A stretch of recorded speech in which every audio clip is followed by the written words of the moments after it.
Viewers আসসালামু আলাইকুম। আজকে আমি বানাবো থানকুনি পাতার বড়া। আর পাতাগুলো দেখেন কত বড় বড়। আর থানকুনির পাতা মানে খেতে অত ভালো লাগে না, তারপর শরীরের জন্য অনেক অনেক ভালো। এই কারণেই হচ্ছে আমি থানকুনি পাতা খাই।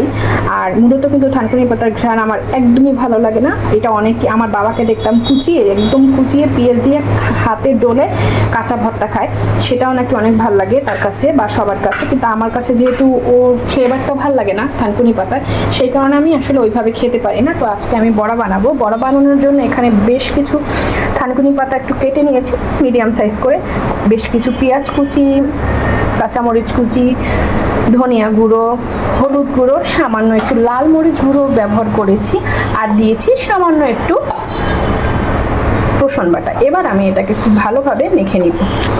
এটাকে খুব ভালোভাবে মেখে 2-3 মিনিটের জন্য রেখে দিব। বড়া ভাজার জন্য এখানে আমি একটা কড়াই দিয়ে দিয়েছি।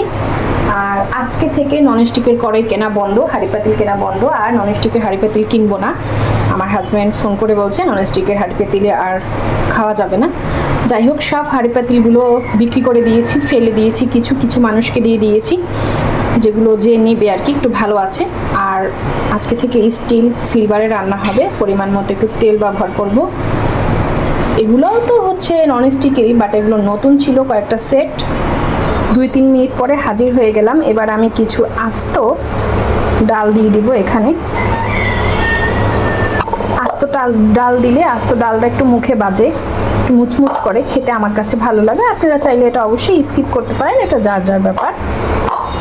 এবার আমি এখানে বেশ কিছু বাটা ডাল ব্যবহার করছি। চাইলে ব্লেন্ড করে নেওয়া যেতে পারে, চাইলে পাটায় বেটে নেওয়া যেতে পারে, এটা হচ্ছে সবার সুবিধা মতো। এখানে কিন্তু একটু বেসনও ব্যবহার করা যায় বা চালের গুঁড়ো।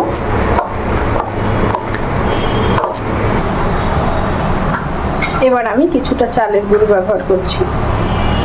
এই পর্যায়ে গিয়ে একটু লবণ চেক করেছিলাম, আর আমি একটু লবণ দিয়ে দিচ্ছি, আমার একটু লবণ লাগবে। এবার আমি বড়াগুলো ভাজতে চলে যাব। আর হানিকমের এই কড়াইয়ের সেটগুলো আমার প্রায় 1.5-2 বছর আগে কেনা। এটার সাথে 3টা সেট কিনেছিলাম, আরও আছে, আর কিছু আছে এখন ইনটেক, একদম ভাঙিনি, সেগুলো 2-2.5 বছর আগে কেনা। যাই হোক, এখন থেকে আর ননস্টিক ব্যবহার করব না। 2-1টা হয়তো ইনটেক আছে যেগুলো ভাঙিনি, সেগুলো কিছুদিন ব্যবহার করে আর ব্যবহার করব না। আর ওরা আসলে হানিকমের এগুলো তো দেখি ননস্টিক ওঠে না, আর ওরা বলে যে এটা উঠবে না, কোটিংটা উঠবে না। কোটিংটা না উঠলে ভালো, এই কোটিংটার জন্যই নাকি ক্যান্সার হয় বেশি। জানি না আল্লাহ কার কপালে কী লাগছে, আসলে সাবধান থাকা ভালো, তাই একটু সাবধান হলাম। আমার কপালে কি আছে সেটা তো আমি জানি না, এই আর কি।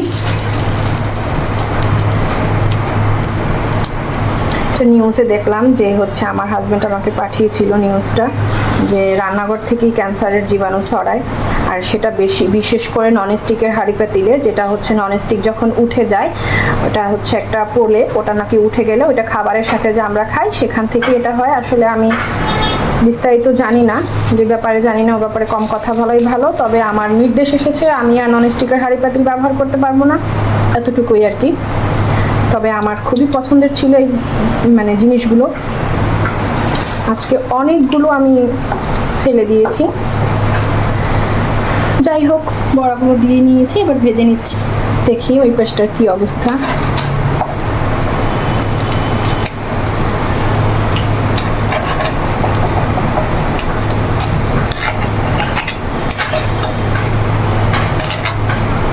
পাশটা ভালোই হয়ে গেছে, এবার উল্টে দিচ্ছি। কি আর করার, ভাজতে ভাজতেই খাওয়া অর্ধেক শেষ, আর এই অর্ধেক আছে, এই আর কি।